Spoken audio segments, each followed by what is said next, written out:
El sábado y el domingo se celebraron los tradicionales encierros populares a las 12 del mediodía.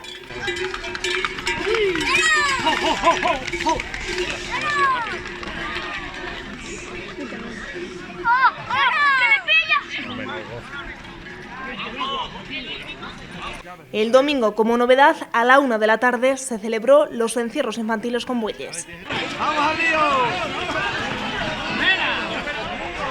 ¡Páralos, páralos!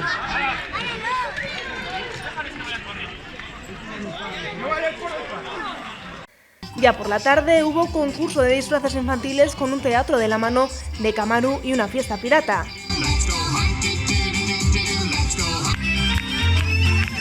De esta manera, las fiestas de San Rafael llegaron a su fin.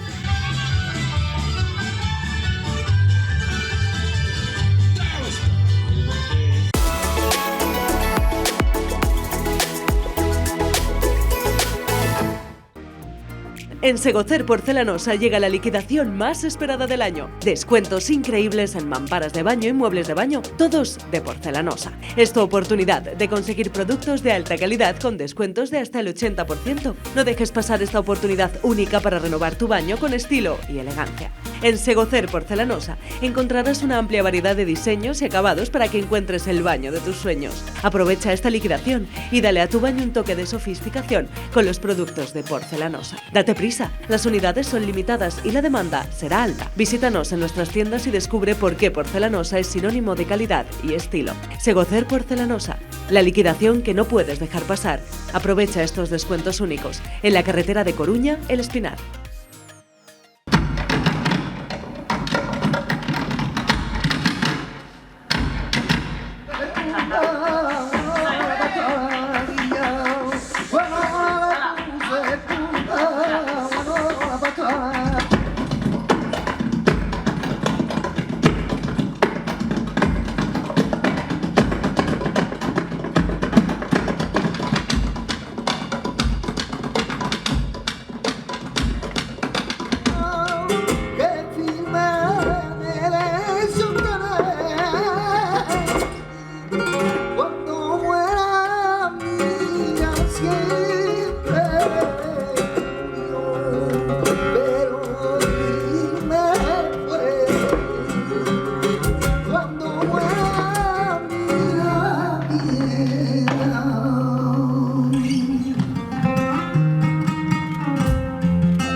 Estamos en Fuentidueña, uno de los pueblos más bonitos de la provincia de Segovia, con un patrimonio artístico que yo creo que es envidiable por parte no solamente de la provincia, sino del resto de Castilla y León.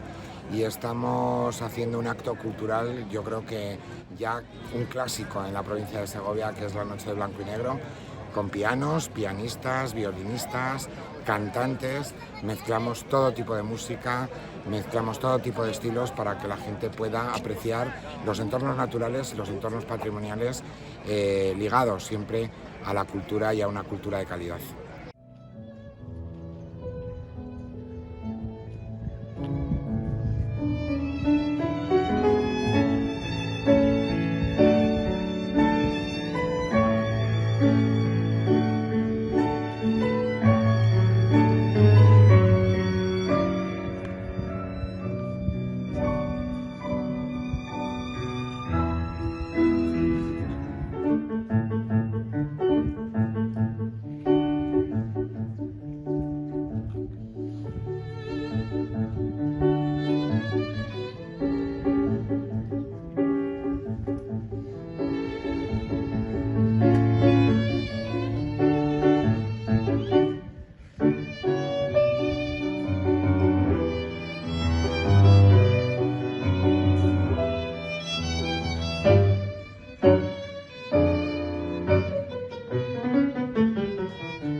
Hoy estamos con Néstor Marqués, un arqueólogo segoviano y especialista en el mundo romano.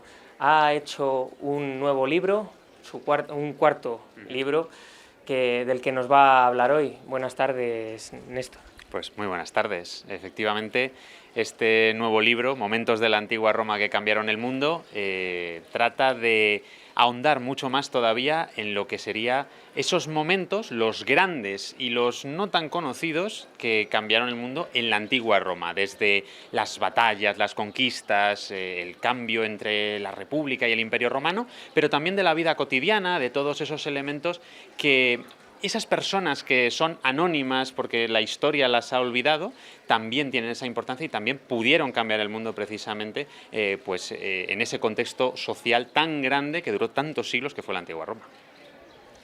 He podido leer que hay alguna similitud entre la sociedad actual y la sociedad romana. ¿Nos podría describir alguna de esas similitudes que encuentra? Pues efectivamente, a ver, yo siempre digo que nosotros no somos romanos, eso hay que tenerlo muy claro, porque tenemos una serie de comodidades y una serie de tecnologías y avances en nuestra sociedad que claramente van más allá de lo que es la antigua Roma, pero lo que sí que es cierto es que tenemos pues también una serie de elementos que son heredados del mundo romano, y eso tenemos que tenerlo muy en cuenta y tenemos que saber conocerlo y sobre todo pues eso, descubrirlo, ¿no? Hay muchas cosas que no nos damos cuenta, pero que están ahí y que efectivamente vienen de la antigua Roma, como por ejemplo el calendario. Simplemente pensamos en los nombres de los meses, en los nombres de los días de la semana y nos damos cuenta de que son romanos. El lunes no es otra cosa que el día de la diosa Luna. O pues eso, todo el orden de los meses del año que ya vienen desde el año 45 a.C., cuando Julio César instauró el calendario juliano. Todo eso y muchísimo más viene de la antigua Roma y aunque no nos demos cuenta, tenemos poquito a poco que pensar, y precisamente en el libro yo hablo de todos esos elementos que nos van a hacer recordar y darnos cuenta de que la antigua Roma está muy presente en nosotros. Para que no nos descubras todo lo que viene en el libro, aunque nuestros telespectadores pues, puedan disfrutar de pequeñas cosillas que nos puedas contar, ¿bajo qué cimientos tiene la sociedad actual respecto a cultura, respecto a tradiciones que puedan venir de la antigua Roma? Bueno, pues esto ya se lo planteaban en La vida de Brian, los Monty Python, cuando el Frente Popular de Judea empezó a decir, ¿no? ¿Y qué nos han dado los romanos? ¿Qué han hecho por nosotros los romanos? Pues el acueducto, las alcantarillas, la sanidad, un montón de elementos que efectivamente pues tenemos que agradecérselos, ¿no? Y sobre todo, pues mira, estando en Segovia, ¿cómo no vamos a pensar, por ejemplo, en ese sistema tan importante de conducciones de agua que venían desde los manantiales más puros hasta las ciudades, precisamente para que la ciudad tuviera agua corriente? Esto era muy importante, ¿no? Y sobre todo que ese agua que llegaba se distribuía de tal manera que las fuentes públicas siempre tuvieran agua y todo el mundo tuviera acceso a ella, y a partir de ahí normalmente había una serie de canales que la distribuían ya a las termas, también para que la gente pudiera lavarse y limpiarse, y si quedaba todavía más caudal de agua, ya que las casas privadas incluso pudieran tener ese suministro de agua corriente, lo cual es algo que vemos como algo muy moderno, pero que ya existía en el mundo romano. Y por ejemplo, una ciudad como Segovia, que no tenía tanta relevancia como podía ser Mérida o Tarragona, ¿por qué tiene un acueducto que es el mejor conservado actualmente? ¿Por qué una ciudad que aparentemente no tenía tanta importancia tiene este monumento que servía para transportar el agua? Pues es verdad que Segovia en época romana es una ciudad bastante pequeñita, no debía pasar ni de 5.000 habitantes seguramente, y claro, cuando nosotros vemos el acueducto lo vemos como un gran monumento, una altura impresionante para la época también y para nosotros incluso, y efectivamente es el mejor conservado del mundo, pero hay que decir, y esto lo digo como segoviano, que el acueducto de Segovia es un acueducto de pueblo, vamos a decir, es un acueducto de provincia. ¿Por qué? Porque está construido con los materiales que teníamos aquí, con el granito especialmente. Si un romano de la capital viniera aquí a verlo, diría, ostras, podrían haberlo construido de ladrillo, de hormigón, como se hacían en la capital, en Roma. pero aquí lo construimos de esa forma. Entonces tenemos que ver que el acueducto es una obra muy importante para la ciudad, pero que está un poco hecho a la medida de la ciudad. Está hecho con unos materiales pues menos, vamos a ver, menos ricos, vamos a decir, ¿no? Pero es cierto que sí que hay un elemento muy importante, y es que aun siendo una ciudad pequeña, se podía permitir ese lujo de poder pagar la construcción de un acueducto para que tuvieran agua los ciudadanos, agua corriente, ¿no? Incluso eso nos dice también pues que sí que tenían ese cierto orgullo y que tenían el dinero suficiente como para poder construir el canal. ¿Aquí en nuestra ciudad crees que hay algún vestigio romano que no se haya descubierto aún? Bueno, por suerte yo creo que sí, yo creo que todavía nos queda mucho por descubrir, y la prueba está en que cuando se hacen excavaciones en el casco antiguo siempre aparecen algunos restos y de vez en cuando nos llevamos una buena sorpresa, ¿no? Y en el Museo Provincial tenemos algunos ejemplos muy interesantes de piezas que han aparecido en las últimas décadas, como placas de bronce, columnas, mosaicos, que nos hablan de que efectivamente Segovia era una ciudad romana muy espectacular, en ese sentido muy parecida a todas las que había en la península ibérica, y estoy convencido de que en los próximos años, cuando sigamos poquito a poco investigando el subsuelo de nuestra ciudad, pues vamos a seguir encontrando más de ese pasado romano, que es al final el que nos une a todos como segovianos. En Roma hay una loba capitolina y aquí en Segovia tenemos otro que es una réplica que nos dieron desde Roma. ¿Por qué nos dieron esta réplica a los segovianos?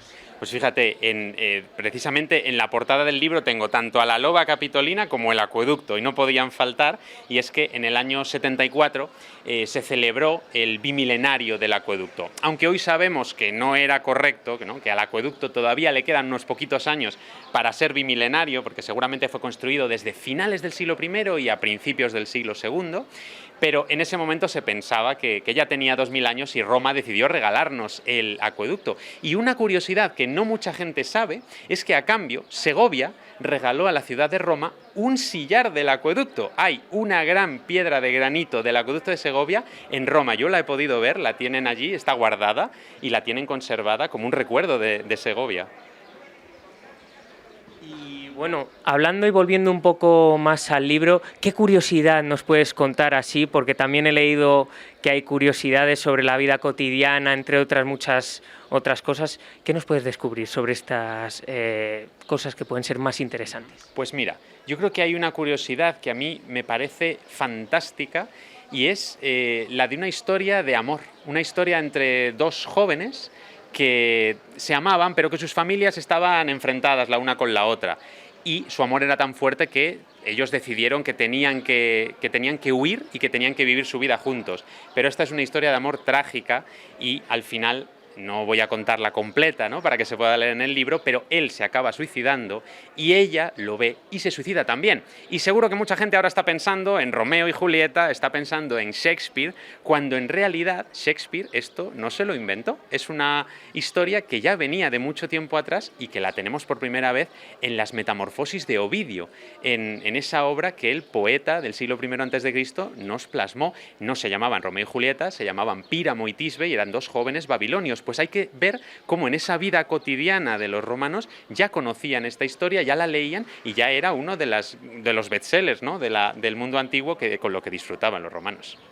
¿Y tiene algo que ver con la historia que cuentan en Verona también, de amor, sobre esto? Claro, por supuesto que sí, ¿no? Porque al final la obra de Ovidio estuvo muy presente durante toda la antigüedad, durante la Edad Media, y hoy hay muchas otras obras basadas en esta misma historia de autores italianos, que precisamente tanto la original romana como la de los autores italianos son las que leyó Shakespeare, y por eso se pudo inspirar para crear la suya. ¿Cómo y cuándo comenzó a realizar este tipo de investigaciones sobre el mundo romano antiguo? Pues fíjate, hace ya más de 10 años, está a punto de hacer 11 años que empecé con el proyecto Antigua Roma al Día, que es el proyecto de divulgación que dirijo y que pretende traer la Antigua Roma a todas las personas que quieran acercarse a ella. De hecho, el proyecto intenta hacer divulgación en redes sociales, en un canal de YouTube y también a través de los libros, y esta pasión por la Antigua Roma, por supuesto, viene pues porque desde pequeñito yo he pasado todos los días por debajo del acueducto para ir al colegio. Entonces, ¿cómo no se me va a meter dentro esa pasión por el mundo clásico? Y bueno, también ayudaste aquí, bueno, no ayudaste, hiciste la réplica de la Virgen del Acueducto, que la original está en un museo y la réplica está ahora mismo en el acueducto. ¿Cómo fue para hacerlo? Pues la verdad es que es uno de los proyectos más interesantes que he podido hacer con mi empresa 3D Stoa, que trabajamos en patrimonio y tecnología, y precisamente llevamos a cabo tanto la documentación 3D de la imagen de la Virgen y la de San Sebastián, que está en el Museo Provincial, e hicimos la réplica de la Virgen a través de impresión 3D, y por suerte ahora esa pieza que está en el acueducto está fabricada a partir de la réplica de impresión 3D, con lo cual es un orgullo para nosotros, y sobre todo es que además pudimos también documentar el acueducto entero en 3D, y eso es maravilloso y fantástico, poder contribuir a la historia de Segovia de esa manera, habiendo documentado lo que a partir de ese momento ya del año 2019-2020, pues es una fotografía 3D fija en el tiempo y que nos va a servir para conservar para siempre esa documentación tanto de la Virgen como del acueducto. Bueno, te vas a ir para Roma ahora mismo, entonces quería preguntarte cómo nos ven los romanos a Segovia con el acueducto que tenemos, la loa capitalina, y también para nuestros espectadores, para que sepan cómo nos ven desde Italia, desde la ciudad de Roma, que es a la que vas a ir en las próximas fechas. Sí. Pues tengo que decir que nos conocen bastante, porque este acueducto es el mejor conservado del mundo, y eso no lo duda nadie, y efectivamente lo conocen, saben lo que es y les apasiona. Yo creo que a los italianos les parece muy interesante la cultura romana porque la tienen por todas partes, y también les interesa mucho, especialmente les gusta mucho España, y por supuesto conozco a mucha gente allí en Italia y en Roma que o ha venido a Segovia o está deseando, y yo por supuesto siempre les animo a que vengan a nuestra ciudad y que descubran no solo el acueducto, sino todo lo que tenemos que ofrecer. Pues ya saben todos ustedes, nuestros telespectadores, que pueden, a través de este libro, de la última publicación y de las otras 3 que ha hecho Néstor, pueden adquirir sus libros en librerías, en internet, a través de la web, y pueden seguir también a través de las redes sociales que él maneja, pues conocer curiosidades del día a día de los romanos, de sus vidas, de las similitudes con nuestra sociedad. Así que nada, muchísimas gracias por concedernos esta entrevista, y esto que es interesantísimo para una ciudad como Segovia, que tiene vestigios romanos. Muchísimas gracias.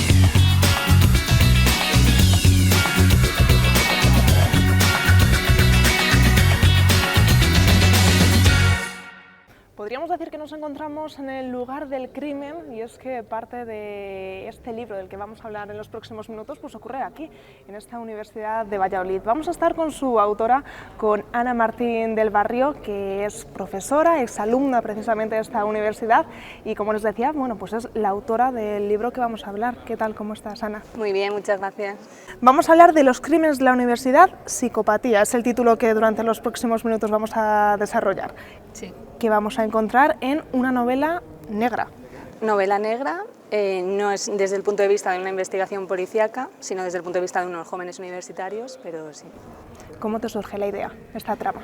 Pues estábamos en la cuarentena y claro, pues 3 meses dan para mucho, y dije, vamos a ponernos a hacer algo diferente.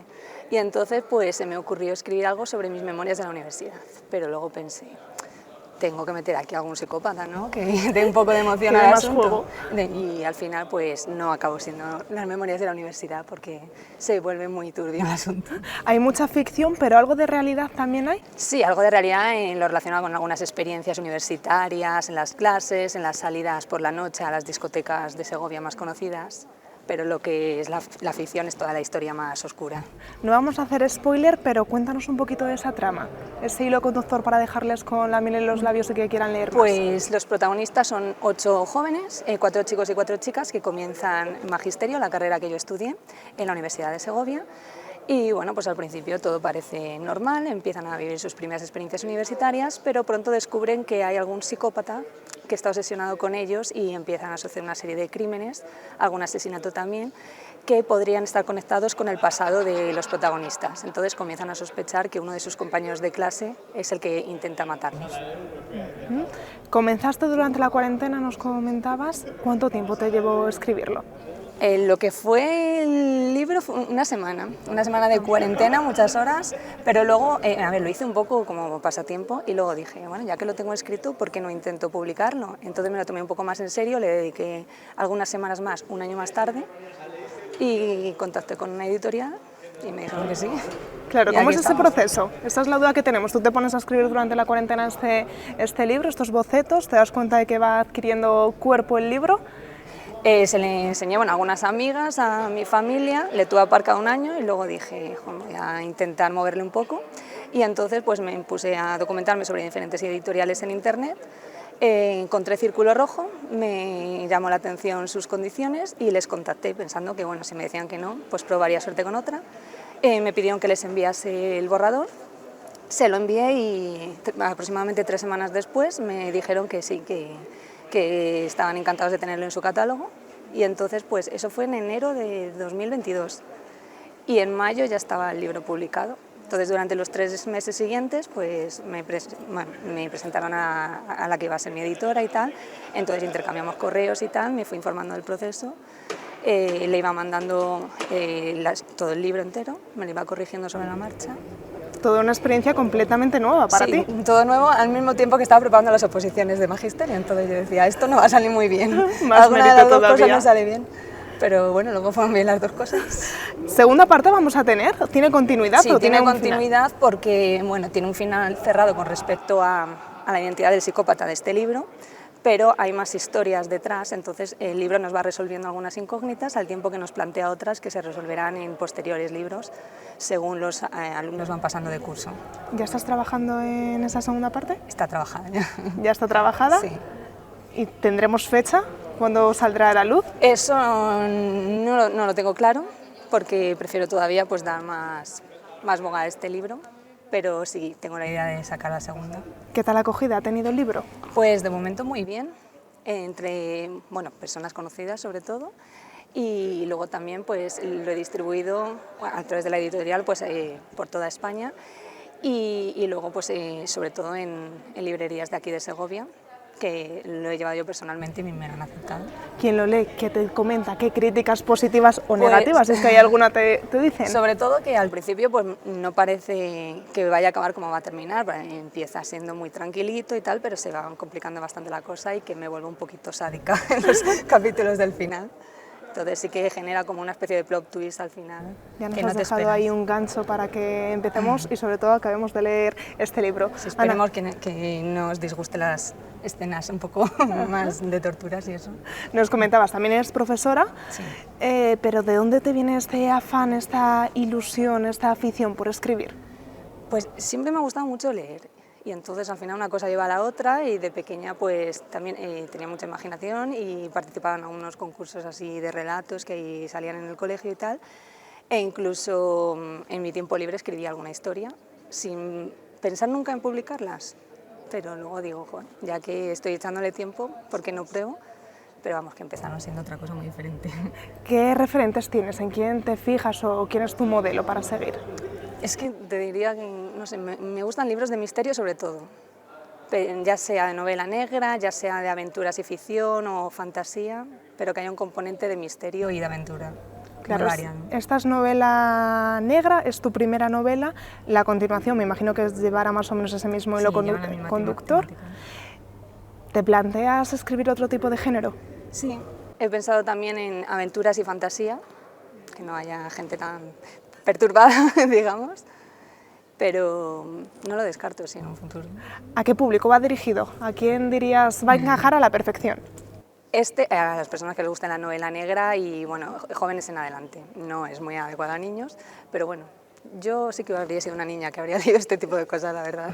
¿Es fácil hacerse un hueco dentro del mundo de las letras, dentro del mundo de los libros, siendo una escritora joven?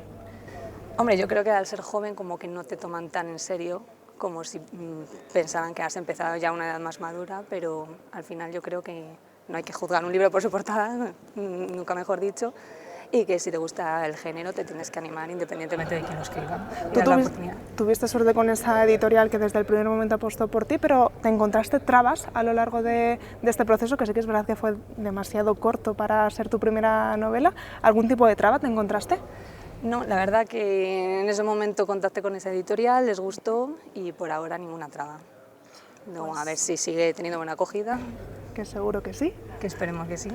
Pues Ana, muchísimas gracias por presentarnos el libro y estaremos deseosos no solamente de leerlo y conocer ese final, sino también de esa segunda parte y de que vuelvas a estar aquí con nosotros para que nos cuentes más detalles. Pues ojalá, a ver si puede ser. Muchísimas gracias. Y ustedes, pues qué mejor plan, qué mejor opción que un libro de una escritora segoviana que además tiene esa trama de misterio, esa trama con ese final que nos va a enganchar y que va a haber segunda parte.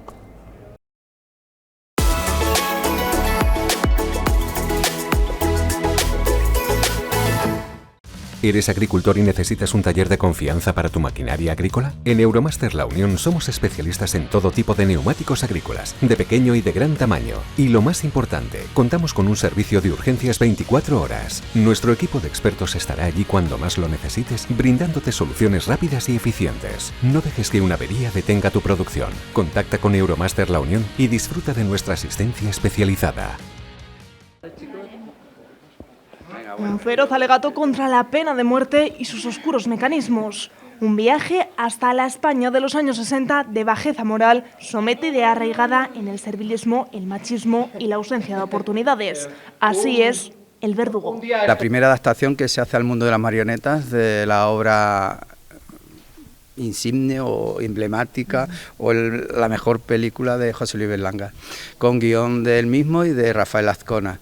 Y ya te digo, es la primera vez que se hace una adaptación al mundo de la marioneta, que he tenido el placer y el honor de hacerla yo, y bueno, me lo he pasado como un enano haciendo la adaptación y luego creando las marionetas y dirigiendo. Sobre todo, bueno, rescatar en su 60 aniversario, que se cumple este año, desde que se estrenó la película en Venecia, y bueno, era un pequeño homenaje que yo quería rendir al gran maestro. Y bueno, sobre todo porque me une con él mucho el humor negro, su forma de entender a esta España nuestra, a esa España de los 60, donde yo nací en el 61, entonces son muchas vivencias y muchas cosas que están ahí, porque es una España que ha cambiado, pero no en el fondo, una España que quiere regresar a esa oscuridad, a esa España gris, a esa España de los de arriba y los de abajo.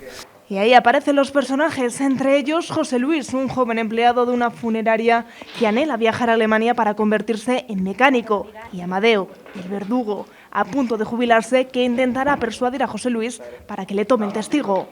Son los personajes principales, que son Amadeo, José Luis y Carmen, se doblan a sí mismos de 2 a 3 veces, es decir, que de cada personaje hay 2 y 3 marionetas diferentes para poder contar la historia. Porque bueno, como recordaréis, hay escenas en que aparecen en la cama, están en la cárcel, luego se van de viaje a Mallorca, etc., etc., y necesita muchos recursos en ese sentido. Pero una treintena de marionetas he creado para este montaje.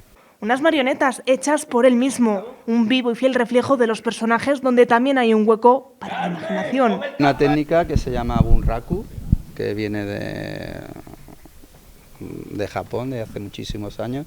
Yo lo que pasa es que la cogí, le di mi rollo y le di una visión mucho más mediterránea, porque los movimientos eran muy lentos, y es exquisita mecánicamente y muy delicada, pero yo necesitaba algo más. Soy malagueño, andaluz y tengo... el ímpetu me mueve mucho.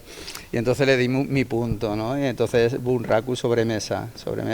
Mueve las bocas y las manipulamos entre 2 y 3 personas al mismo tiempo.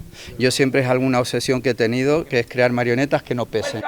Un espectáculo de comedia negra, una sátira de los años 60 y de los rasgos más oscuros de la sociedad española de aquellos tiempos.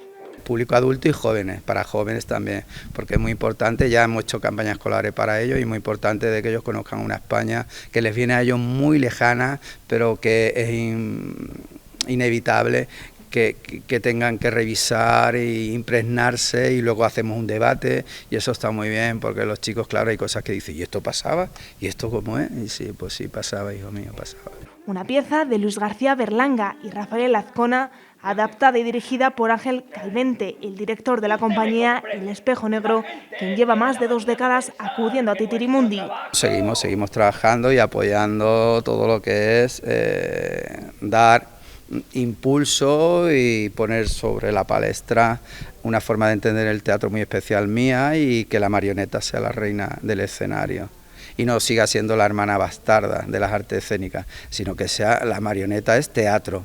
Las marionetas son teatro Hay mucha gente que piensa que solo son para la infancia y para los niños, no, están hiper equivocados, porque las marionetas son actores y actrices y pueden actuar para pequeños y para adultos.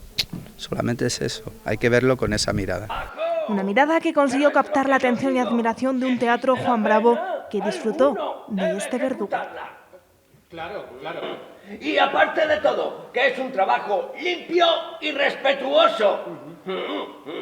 A mí me hacen reír los que dicen que el garrote es un sistema bárbaro.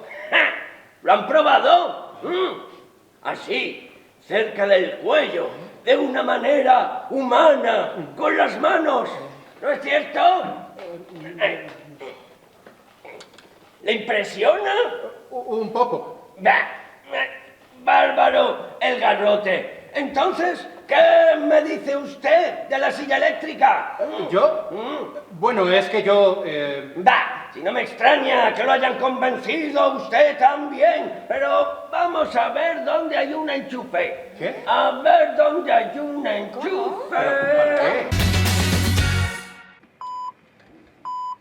El teatro de objetos permite que hasta el elemento más simple, imagínense un botijo, se convierta en la protagonista de la siguiente historia, una anciana que anhela a su marido ya fallecido. Una viejita que aparentemente aparece simplemente limpiando un cuadro que es de su marido fallecido y al final lo que ofrece al público es su último baile, ¿no?, para reunirse con él. Un pequeño teatro de apenas 10 minutos que cuenta con inicio, nudo y desenlace, donde el humor, las emociones y, por qué no, la imaginación adquieren un papel fundamental. Un espectáculo que se desarrolla dentro de una caravana para apenas 15 personas y esa singularidad, su pequeño tamaño, es lo que hace de este espectáculo algo único. Es un poquito más exclusivo, digamos, porque no da cabida a tanta gente, ¿no?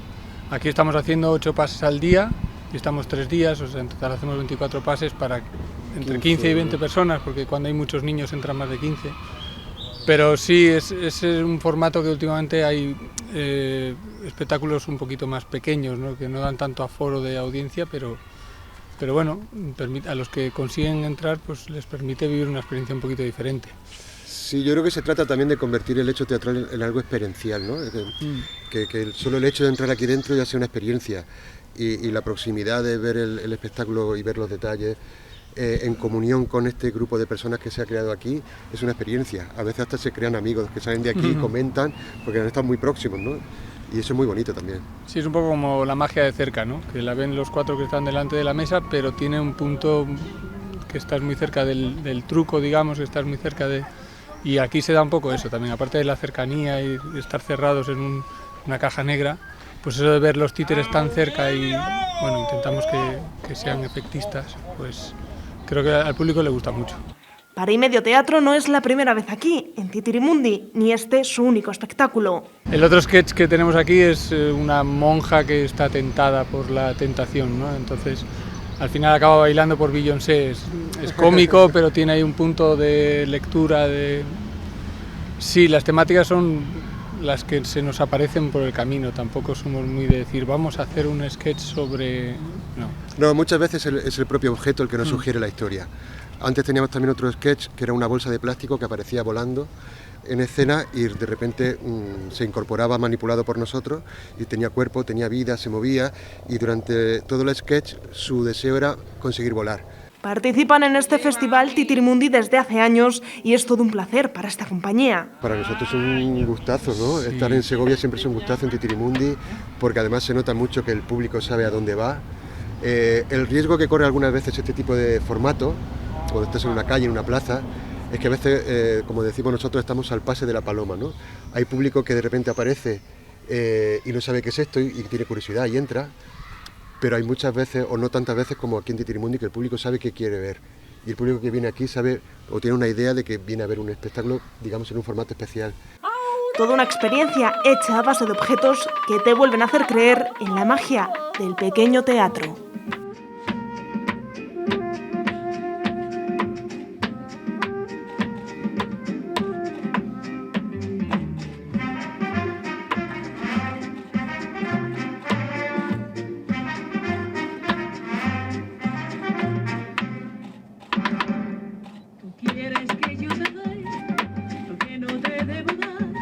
El cordón de mi corpiño, mi niño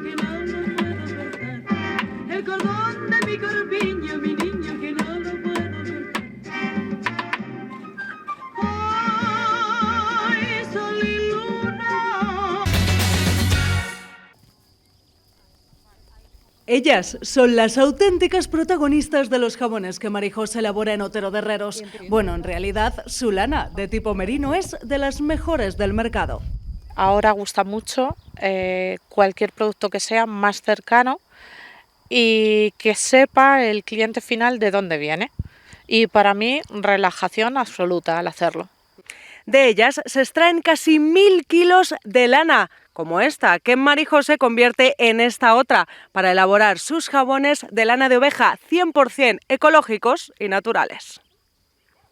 Jabones que pueden durar toda la vida porque la lana es reutilizable. Es una esponja 100% natural.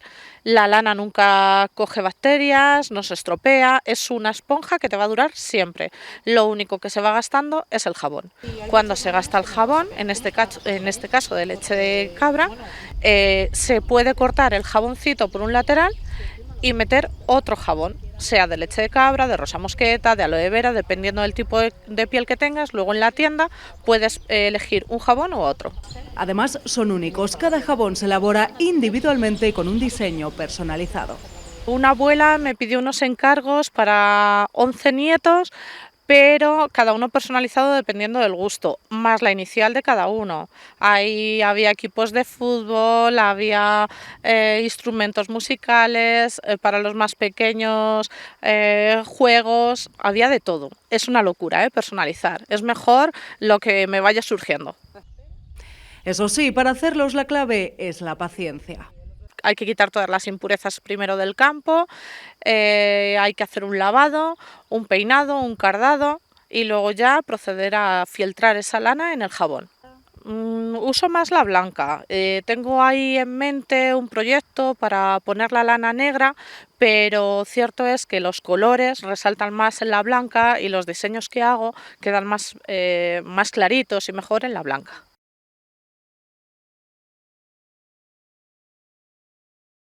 Una vez que tenemos la lana peinada y cardada y sin ninguna hierbecita de las que se traen del campo, tenemos que coger los jabones, en este caso jabón de leche de cabra, y ir poniendo la lanita alrededor.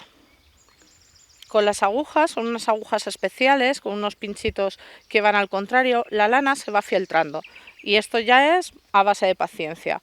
Un poquito de lana, un poquito de picoteo, otro poquito de lana por el otro lado, otro poquito de picoteo, con mucho cuidado de no picarse y echándole mucha paciencia. Para el diseño de los dibujitos se ponen fibras de lana teñida. En este caso vamos a intentar hacer una florecita y se va fieltrando con la aguja. Hay que irlo dando forma y unir todas las fibras. Marijos, los tiñes tú, ¿verdad? Sí, son tintes naturales que se aplican a la lana blanca para sacar los colores que luego nos dejan hacer el diseño.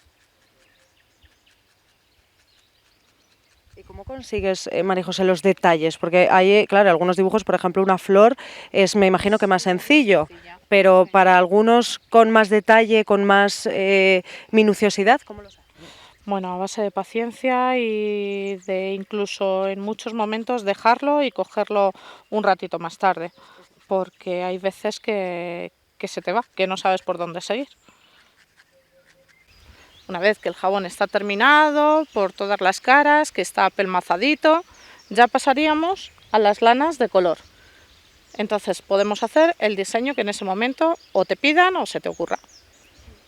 Los jabones se pueden comprar también online. Marijos se los distribuye por toda España, haciendo llegar su cosmética natural con abrigo ecológico a los amantes del orgánico. Bueno, pero que os deje tirados, ¿no?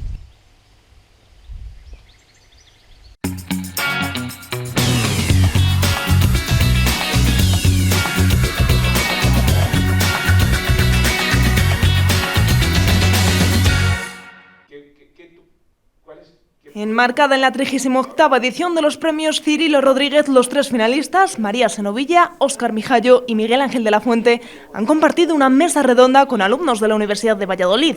Los tres finalistas están nominados por su trabajo durante el pasado año en la guerra de Ucrania. Después de un año tan intenso y de una cobertura tan difícil y tan intensa y tan profesionalmente, diría que bonita que ha sido Ucrania, pues la verdad es que, pues hombre, que te reconozcan el trabajo en una guerra como la de Ucrania, la verdad es que es maravilloso, ¿no? Y luego pues estar de finalista con María, que es una gran periodista, y con Miguel, que es un compañero con el que viajo y con el que hago pues estas coberturas, y hemos pasado pues prácticamente 5 meses juntos en la guerra de Ucrania, pues la verdad es que es maravilloso y es muy gratificante, ¿no?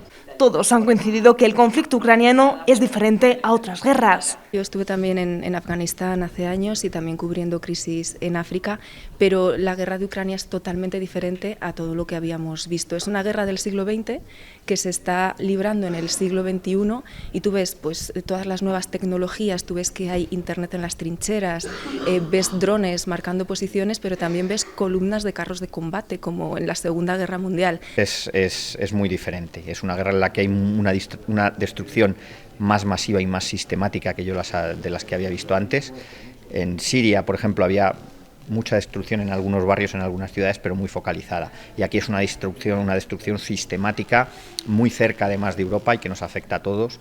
También coinciden en que ser finalistas de los Cirilo Rodríguez es ya todo un premio. Bueno, para mí es lo máximo que hay dentro del mundo del periodismo internacional, que es al que yo me he dedicado toda la vida.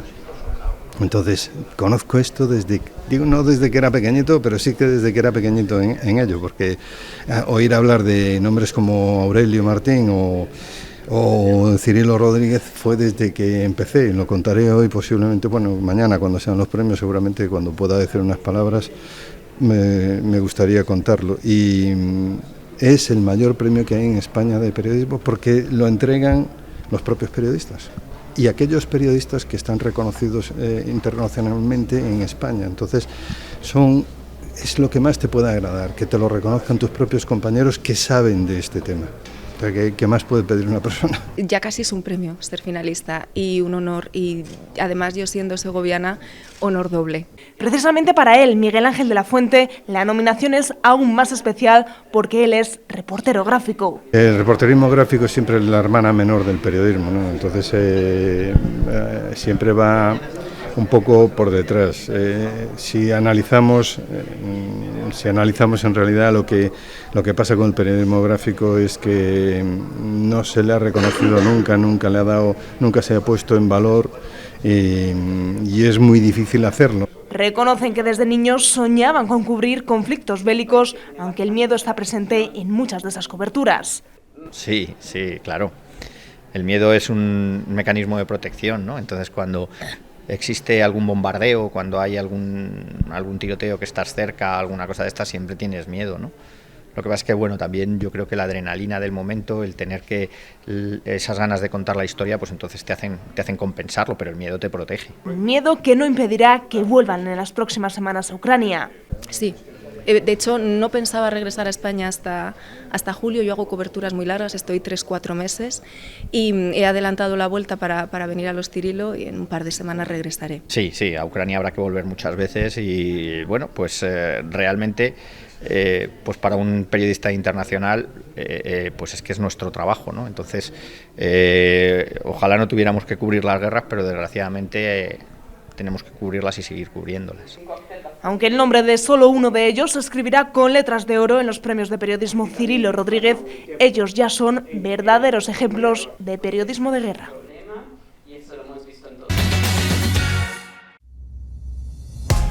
El Torreón de Lozoya conmemora sus 50 años como sala de exposiciones con el regreso de la obra de Marcha Gala Segovia.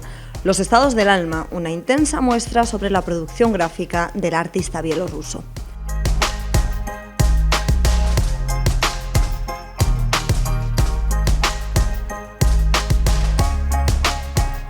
Casi un centenar de obras, un cuidado recorrido por la producción de Chagall a lo largo de más de 50 años.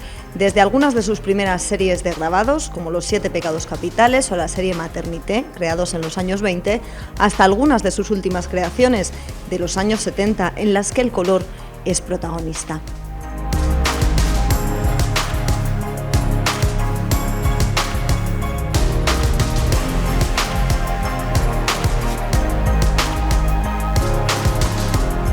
Chagall crea un lenguaje plástico propio.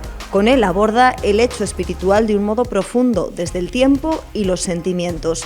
Una obra que entremezcla los recuerdos con los sueños y la realidad con la ficción.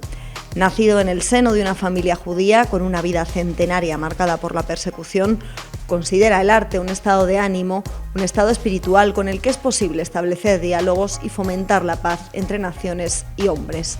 Gran defensor de la libertad, incluida la religiosa, Chagall crea numerosas obras para edificios de diferentes creencias, desde sinagogas a catedrales.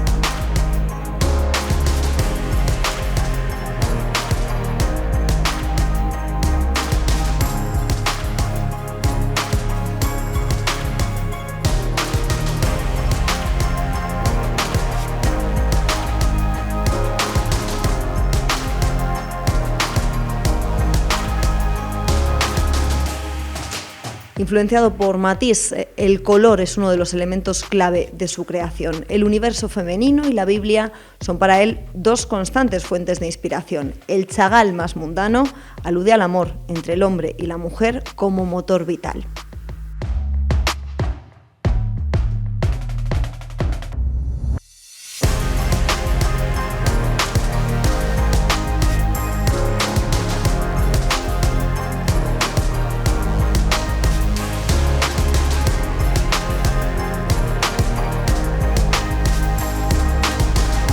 La exposición permite adentrarse además en la importancia que la música tiene para el artista.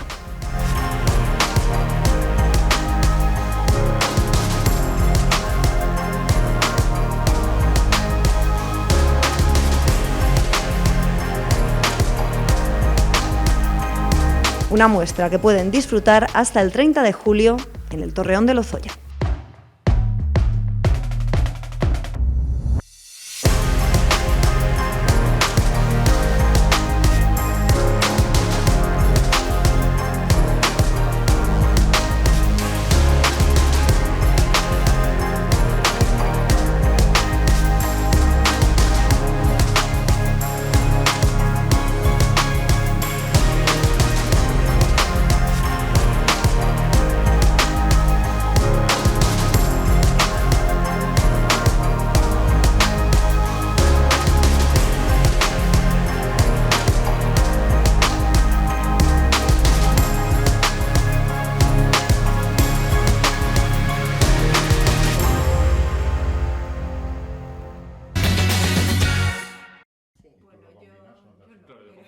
Hablarles de técnicas médicas a priori puede parecer complicado, pero cuando quienes nos explican con detalle los avances médicos son los propios profesionales que los aplican al día a día de los pacientes, todo resulta más fácil e interesante. Nos acercamos al Hospital General de Segovia, a su unidad de heridas, única en Castilla y León, formada por 2 enfermeras y un médico. Allí los pacientes con úlceras, con heridas resistentes a la cicatrización, encuentran solución a su problema. Cuando vienen aquí vienen buscando algo que les solucione el problema y tanto Belén como yo hemos visto muchísimo agradecimiento, muchísima tranquilidad. Se les dice que las heridas no se van a curar mañana, que van a tardar unas semanas o a veces meses, pero la gente en cuanto ve que eso evoluciona, que van un poquito mejor, coge confianza y vienen contentos a la consulta. Y los resultados que hemos obtenido en estos 5 años que llevamos aquí trabajando, pues creo que nos van en ese camino, en el de la gratitud de los pacientes que han curado sus heridas después de largos periodos sin poderlas curar. Lo ve muy resolutivo, ve que no tiene que pasar por quirófano, esperar listas de espera, etcétera, sino que llega, se le hace el tratamiento y se puede ir a su casa a empezar a seguir con el tratamiento. La unidad de heridas de Segovia es integrada por atención primaria y atención especializada. Cuando un paciente tiene una herida, acude a su enfermera de referencia de su centro de salud. Cuando esa herida por cualquier motivo ven que no evoluciona, contactan con la referente de primaria de la unidad de heridas. Y la referente de primaria intenta buscar el motivo e intenta cicatrizarla, pero si aún así considera que necesita cosas específicas que solamente se pueden realizar en el hospital, como incluso una radiografía, un ecodoppler o cosas que nos lleve a ver que necesitamos, pues nos la deriva a nosotras. Una vez nosotros la recibimos, si necesitamos una prueba médica, contactamos con cirugía, que por ejemplo el doctor Ortega, que está al lado nuestro, se lo pedimos. Y nosotros establecemos un protocolo de cura con distintas alternativas de cura en ambiente húmedo, cura seca o curas de práctica más avanzada, como la terapia de presión negativa o los injertos de sello, dependiendo de lo que valoremos. En función de la gravedad y de la etiología, del origen de cada herida. En función de ese origen aplicamos un tratamiento a otro, que van desde son curas locales aplicadas directamente sobre la herida con distintos apósitos o distintas formas de curar. Un ejemplo, si es una herida de origen vascular venoso, es muy importante la compresión, lo que la gente entiende como la media de compresión, la media que me aprieta, pues la compresión es muy importante en ese tipo de heridas. Pero en función del origen de cada herida, el protocolo de actuación es un poco diferente, pero trabajamos mucho con apósitos y con la compresión y con alguna otra terapia, como te ha dicho mi compañera, como la de vacío, por ejemplo. Desde hace un año, en esta unidad de heridas, se aplica la técnica de injerto en sello, indicada para lo que llamamos úlceras de Martorell, ¿vale? Que es un tipo de úlceras que afecta a las arterias más pequeñitas que están en las piernas, pero hemos visto que hemos ampliado mucho las indicaciones de este tipo de injertos y nos están yendo bien. Entonces, poco a poco vamos ampliando el abanico de indicaciones para este tipo de úlceras, por ejemplo, en pacientes con úlceras venosas, diabéticos, incluso cuando hay heridas quirúrgicas que no hemos conseguido cerrar, también se puede hacer este tipo de injertos, o sea que poco a poco vamos ampliando el abanico. En un principio las indicaciones eran muy limitadas, como para patologías muy concretas, y lo que estamos viendo con la experiencia y con el día a día es que podemos ir ampliando esas indicaciones y que pacientes que incluso a priori parecía que esta técnica incluso pudiese estar un poco contraindicada de forma parcial, lo podemos hacer y ver que estamos teniendo resultados. Entonces yo creo que el objetivo y hacia dónde vamos es a descubrir más indicaciones de esta técnica. Cogemos trocitos muy pequeños y muy finitos de piel, que solemos cogerlo en la zona del muslo, como digo, con anestesia local, que para el paciente no implica casi nada de dolor, y lo colocamos en la zona de la úlcera. Se trata de una técnica que estamos aplicando para pacientes con úlceras que no conseguimos cerrar con otro tipo de técnicas de curas que hacemos para estas heridas. Entonces es una técnica que con anestesia local hacemos incluso en la propia consulta, que requiere muy poco tiempo y casi nada de dolor para el paciente, y que conseguimos que en un tiempo más corto cerrar este tipo de úlceras. Y lo bueno que tiene sobre todo es que el paciente no tiene que estar viniendo día sí, día no, que es lo que serían las curas habituales de estas úlceras, sino que viene una vez a la semana o incluso cada 2 semanas, con lo cual es bastante cómodo para el paciente. Sí, lo bueno de esta técnica es que lo vemos en consulta, lo decidimos y si el paciente está de acuerdo, pues si no puede en ese momento acordamos una fecha con él y en la propia consulta se lo hacemos y se va con el tratamiento hecho. Lo que evitamos es que no tenga que venir presencialmente día sí, día no, que es lo que habitualmente se hacía, ¿vale? Entonces eso, con una vez a la semana o cada 2 semanas viéndolo in situ, vemos cómo van los injertos. Estos profesionales, formados en el Hospital Infanta Leonor de Madrid, constituyen la única unidad de Castilla y León que abarca atención primaria y atención hospitalaria. Con esta técnica de injertos están consiguiendo altos porcentajes de éxito y algo muy importante, la reducción del número de pacientes que necesitan ingreso. Que de 15 pacientes que llevamos, 1,5 no nos han funcionado, porque en ese medio, en una pierna sí y en la otra no, y estamos en proceso de injertarle esa pierna que nos ha fallado y confiamos en que esa sí va a cerrar porque la otra pierna sí le ha cerrado. Sinceramente no esperaba tanto, pero nos está funcionando tan bien que nos está pues llevando la contraria, como aquel que dice. Lo bueno de esta terapia es que al conseguir una cobertura completa de la piel evitamos o reducimos el número de infecciones en este tipo de úlceras, con lo cual evitamos que también el paciente ingrese, porque además este tipo de ingresos suelen ser ingresos prolongados en pacientes que necesitan un antibiótico de 1 semana, por ejemplo, por vía intravenosa, y con esto conseguimos que no se infecten y que no ingresen. Recuerden que la unidad de heridas atiende a toda la población de la provincia de Segovia con un equipo hospitalario y equipo de atención primaria con personal fijo de cirugía y de enfermería. El hecho de funcionar como una unidad estable ha posibilitado la sistematización de los tratamientos.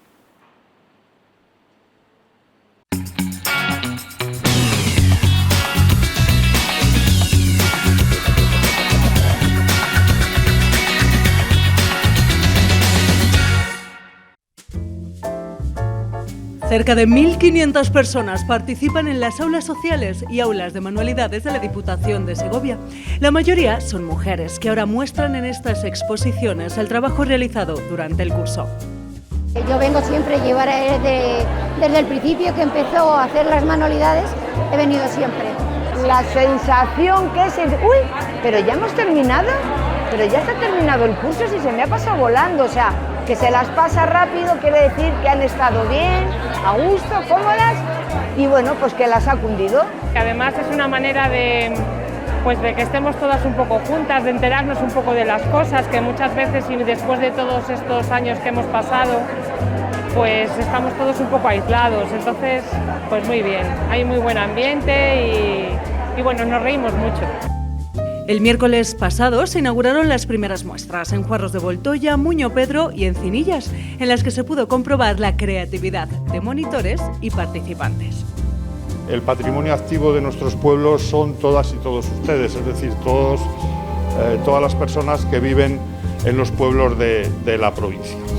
Y qué mejor abrigo para pasar el invierno que este tipo de actividades de carácter comunitario que les hacemos llegar desde la Diputación Provincial, en unos casos complementando las actividades que realizan los pueblos más grandes, en otros casos promoviendo estas actividades en los pueblos más pequeños, ¿no?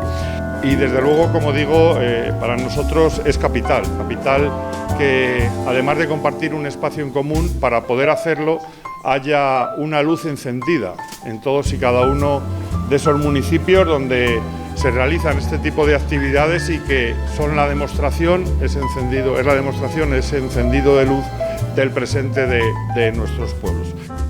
También se han podido visitar ya la exposición de Ontalvilla y las de Vallelado y Escarabajosa de Cabezas. Entre los objetos más curiosos se han podido ver dibujos hechos con arena, atrapasueños o vajillas de café, hasta monteras de alcaldesa, pasando por jabones artesanos hechos a mano, entre otros muchos. Pues yo he hecho estas flores, pues como son mucha cantidad, he estado mucho tiempo trabajándolo en ellas y estoy orgullosa de haber hecho estas flores, estoy contenta. Pues es todo cortado, todo es dibujado y todo tiene mucho trabajo porque hay que recortar y como ves aquí también hay que pintar y sí tiene trabajo.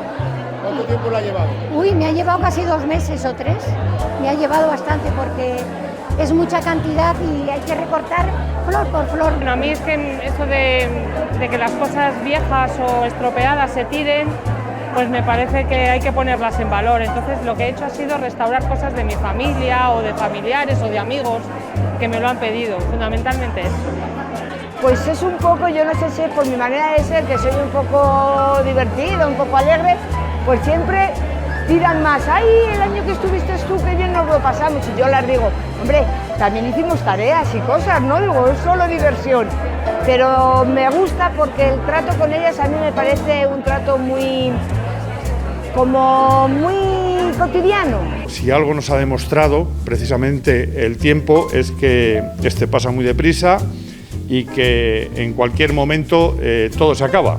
Por lo tanto, qué mejor que compartir estos ratos de socialización, estos ratos de, bueno, pues en torno a la concepción de una obra, poder interrelacionar socialmente en los pueblos y además tener una excusa para salir de casa, ¿no?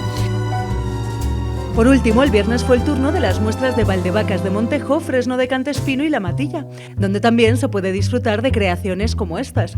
Las 3 últimas muestras permanecerán abiertas hasta el próximo 24 de mayo en horario de tarde.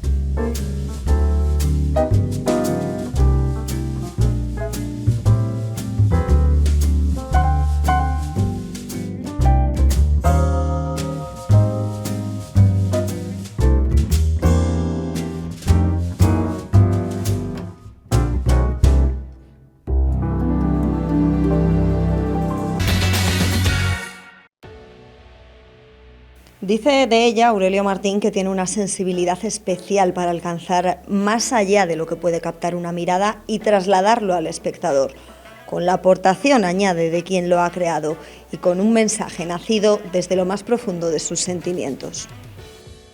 Aurelio Martín que realmente ha hecho un esfuerzo poniendo el texto maravilloso, magnífico, que hace en la presentación y es el inicio de mi exposición con su texto. Nacida en Cataluña, la infancia de Margarita se escribe en Aguilafuente, donde pasó largos veranos en su niñez. De ahí le viene su vinculación con Florentino Trapero.